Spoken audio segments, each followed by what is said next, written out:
មន្ត្រីសុខាភិបាលនៅក្នុងប្រទេសមួយចំនួនកំពុងបើកការស៊ើបអង្កេតលើករណីចម្លែកនៃជំងឺថ្លើមធ្ងន់ធ្ងរមួយដែលកើតលើកុមារនិងយល់ថាជំងឺនេះអាចទាក់ទងនឹងប្រភេទវីរុសនៃជំងឺផ្ដាសាយ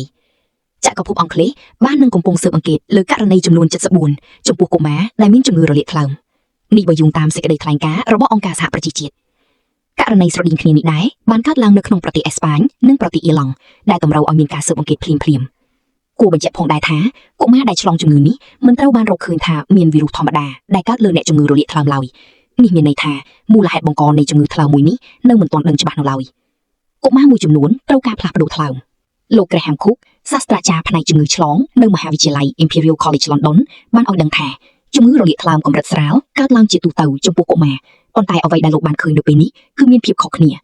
លោកបានបន្ថែមថាកុមារនៅក្នុងចក្រភពអង់គ្លេសមួយចំនួនត្រូវការការថែទាំពីអ្នកឯកទេសនៅផ្នែកជំងឺថ្លើមនិងមួយចំនួនទៀតចាំបាច់ត្រូវផ្លាស់ប្ដូរថ្លើមតែម្ដង